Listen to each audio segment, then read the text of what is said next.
ಪುಸ್ತಕ ಎನ್ ಮೂರ್ತಿರಾವ್ರವರು ಬರೆದಿರುವ ದೇವರು. ಈ ಪುಸ್ತಕವನ್ನು ಓದಿದ ನಾನು ಈ ಪುಸ್ತಕವನ್ನು ಸರಳವಾಗಿ ನೆನಪಿನಲ್ಲಿ ಹಿಡಿದಿಟ್ಟುಕೊಳ್ಳುವ ಉದ್ದೇಶದಿಂದ ಒಂದು ನೀಳ್ಗವಿತೆಯನ್ನು ರಚನೆ ಮಾಡಿದ್ದೇನೆ. ಈ ನೀಳ್ಗವಿತೆ ಓದಿದರೆ ಸಾಕು, ಈ ಪುಸ್ತಕ ನನ್ನ ಕಣ್ಣ ಮುಂದೆ ಬರುತ್ತದೆ. ಇದು ನಿಮಗೂ ಸಹ ಉಪಯೋಗವಾಗಬಹುದು ಎಂದು ಭಾವಿಸುತ್ತಾ ಈ ನೀಳ್ಗವಿತೆಯನ್ನು ಈಗ ನಿಮ್ಮ ಮುಂದೆ ಇಡುತ್ತಿದ್ದೇನೆ. ಪುಸ್ತಕ ದೇವರು. ಮೊದಮೊದಲ ದೇವರುಗಳ ಕಲ್ಪನೆಗೆ ತಿಳಿ ಹೇಳುವ ಟಿಪ್ಪಣಿಯಂತೆ ಈ ಪುಸ್ತಕದಲ್ಲಿ ಪುನರುಚ್ಚಾರಣೆಯಾಯಿತು. ಕಲ್ಲು ದೇವರು ದೇವರಲ್ಲ, ಮಣ್ಣು ದೇವರು ದೇವರಲ್ಲ ಎಂಬ ವಚನ ತತ್ವ ಸಾರಗಳು. ವೈಚಾರಿಕತೆಯ ನೆಲೆಗಟ್ಟಿನಲ್ಲಿ ಅಮ್ಮಗಳ ಪಟ್ಟ ಹೊತ್ತ ಮಾರಿ ಮಸಣಿಗಳ ವೃತ್ತಿಯಲ್ಲಿ ಅನಾವರಣಗೊಂಡಿತು. ಪ್ರಕೃತಿ ದೇವರುಗಳಾದ ಸೂರ್ಯ, ಚಂದ್ರ, ವಾಯು ಇತ್ಯಾದಿಗಳು ಕಾಲಾಂತರದಲ್ಲಿ ಸ್ಥಿತ್ಯಂತರಗೊಂಡು ವಸ್ತು ಸಂಗ್ರಹಾಲಯ ಸೇರಿದ ಪರಿ ಇಂದ್ರನು ದೇವರೆಂಬ ಪಟ್ಟದಿಂದ ವೇದೋಪನಿಷತ್ತುಗಳ ಕಾಲದಲ್ಲೇ ಬಲಹೀನತೆಯಿಂದ ಹಿಂದೆ ಸರಿದ ದಾರಿ ಈ ಪುಸ್ತಕದಲ್ಲಿ ಬಿತ್ತರಗೊಂಡಿದೆ. ಶಿವ, ಪಾರ್ವತಿ, ಗಣೇಶ, ಜಗದ ದೇವರುಗಳಾದ ತ್ರಿಮೂರ್ತಿಗಳು ಎಲ್ಲರೂ ಎಲ್ಲವೂ ಎನ್ ಮೂರ್ತಿರಾವ್ರವರ ಪ್ರಶ್ನೆಗಳ ಸುಳಿಗೆ ಸಿಲುಕುವರು. ಗಣೇಶನಂತೂ ವಿಧವಾಗಿ ವೈಶಿಷ್ಟ್ಯಪೂರ್ಣವಾಗಿ ಬ್ರಹ್ಮ, ವಿಷ್ಣು, ಮಹೇಶ್ವರರ ನಡುವೆ ಮೊದಲ ದೇವರಾಗಿ ಹೇಗೆ ಕಾಣಸಿಗುತ್ತಾನೆ ಎಂಬುದು ಲಿಖಿತವಾಗಿದೆ. ಬ್ರಹ್ಮ, ವಿಷ್ಣು, ಮಹೇಶ್ವರರ ಆಗಮನದಿಂದ ಪ್ರಕೃತಿ ದೇವರುಗಳೆಲ್ಲ ಹೇಗೆ ಸ್ಥಾನಮಾನಗಳನ್ನು ಕಳೆದುಕೊಳ್ಳುತ್ತಾರೆ ಎಂಬುದನ್ನು ಸಾಕ್ಷ್ಯ ರೂಪದಲ್ಲಿ ವಿವರಿಸಲಾಗಿದೆ. ದೇವರ ಮೇಲಿನ ಕಥೆಗಳಲ್ಲಿ ಪ್ರಕೃತಿ ದೇವರುಗಳು ನಗಣ್ಯರಾಗುತ್ತಾರೆ. ವಿಷ್ಣುವಿನ ಮೇಲೆ ಹುಟ್ಟಿಕೊಂಡ ಕಥೆಗಳಲ್ಲಿ, ಅದರಲ್ಲೂ ಬೃಂದೆ ಜಲಂಧರನ ಕಥೆಯಲ್ಲಿ ವಿಷ್ಣುವಿನ ತಪ್ಪು ನಡೆ ಟೀಕೆಗೀಡಾಗುತ್ತವೆ. ಅವನ 10 ಅವತಾರಗಳು ಅನಾವರಣಗೊಳ್ಳುತ್ತವೆ. ಶಿವನಿಗೆ ವಿಷ್ಣುವಿನಿಗಿಂತ ಆತನ ನಿರಾಡಂಬರದಿಂದ ಕೊಂಚ ವಿನಾಯಿತಿ ಸಿಕ್ಕರೂ ಮೋಹಿನಿಯ ಪ್ರಸಂಗದಿಂದ ಶಿವನೂ ಕೂಡ ಟೀಕೆಗೀಡಾಗುತ್ತಾನೆ. ದೇವರಿಗೆ ನಾವೇ ಕೊಟ್ಟ ಸರ್ವಜ್ಞ, ಸರ್ವಶಕ್ತ ಎಂಬ ಬಿರುದುಗಳು ಪರಾಮರ್ಶನಕ್ಕೊಳಗಾಗುತ್ತವೆ. ದೇವರ ಮೇಲಿನ ಮಿತಕಗಳೆಲ್ಲವೂ ಇಲ್ಲಿ ಬಯಲಾಗುತ್ತವೆ. ದೇವರು ಮಾನವನಂತೆಯೇ ಅವನು ಅಗತ್ಯತೆಗೆ ಅನುಗುಣವಾಗಿದ್ದಾನೆ. ಅವನಲ್ಲೂ ಮಾನವನ ಗುಣಗಳಿವೆ. ಆತ ಸರ್ವಜ್ಞನೂ ಅಲ್ಲ, ಸರ್ವಶಕ್ತನೂ ಅಲ್ಲ ಎಂಬುದನ್ನು ವ್ಯಂಗ್ಯಾರ್ಥದಲ್ಲಿ ವಿಶ್ಲೇಷಿಸಲಾಗಿದೆ. ದೇವರು ಒಬ್ಬನೇ ಎಂಬ ಕಲ್ಪನೆಯನ್ನು ಆತ ಕರ್ಮಾಧ್ಯಕ್ಷ, ತಟಸ್ಥ ಎಂಬ ಭಿನ್ನತೆಗಳಿಂದ ಅಲ್ಲಗಳೆಯಲಾಗಿದೆ.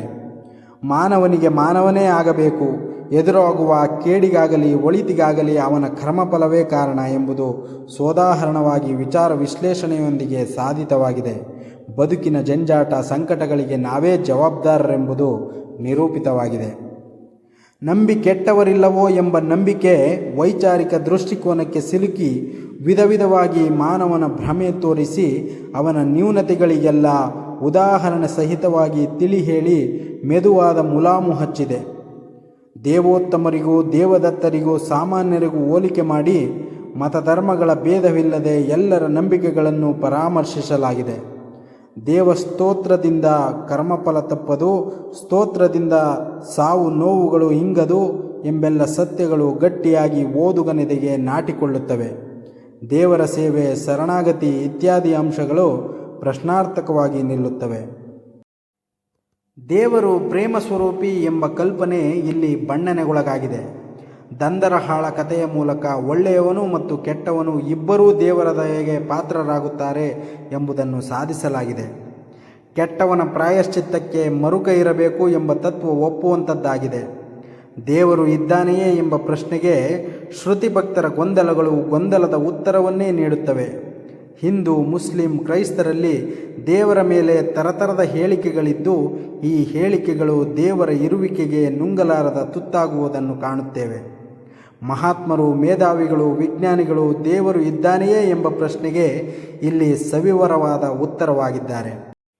ಬ್ರಹ್ಮ ಎಂದರೆ 3 ತಲೆಯುಳ್ಳ ವ್ಯಕ್ತಿಯಲ್ಲ, ಅದೊಂದು ತತ್ವ, ಅದೊಂದು ಬಹುತ್ವ. ಅನ್ನ, ತಪಸ್ಸು ಇತ್ಯಾದಿಗಳು ಅದರ ಅರ್ಥವಾದರೂ ಕೊನೆಗೆ ಆನಂದವೇ ಬ್ರಹ್ಮ ಎಂದು ಹೇಳಲಾಗಿದೆ. ಬ್ರಹ್ಮ ಎಂಬುದು ವಿಶ್ವದ ರೂಪ ಎಂದು ಉದಾಹರಣೆಗಳ ಸಹಿತ ಬಣ್ಣಿಸಲಾಗಿದೆ. ಬ್ರಹ್ಮಗಂಟು ವಿಸ್ತೃತವಾಗಿ ವ್ಯಾಖ್ಯಾನಗೊಂಡಿದೆ. ಕೇಡು ಸಂಕಟಗಳ ನಡುವೆ ಮೌಲ್ಯಗಳು ಗೆಲ್ಲುತ್ತಿವೆಯೋ ಸೋಲುತ್ತಿವೆಯೋ ಎಂಬ ಪ್ರಶ್ನೆ ಮೌಲ್ಯಗಳನ್ನು ಗೆಲ್ಲಿಸುವುದರಲ್ಲಿ ದೇವರು ಸೋತಿದ್ದಾನೆ ಎಂದು ನಿರೂಪಿತವಾಗಿದೆ. ಸ್ವಾರ್ಥಕ್ಕಾಗಿ ಯುದ್ಧ, ಹಿಂಸೆ ನಡೆಯುತ್ತಲೇ ಇದೆ. ಉತ್ತಮ ಮೌಲ್ಯಗಳನ್ನು ದೇವರೆನ್ನುವ ಮಾನವ ತನ್ನ ಅಗತ್ಯತೆಗೆ ಅನುಗುಣವಾಗಿ ಮೌಲ್ಯಗಳನ್ನು ನಿರೂಪಿಸಿದ್ದಾನೆಂದು ಗೊತ್ತಾಗುತ್ತದೆ.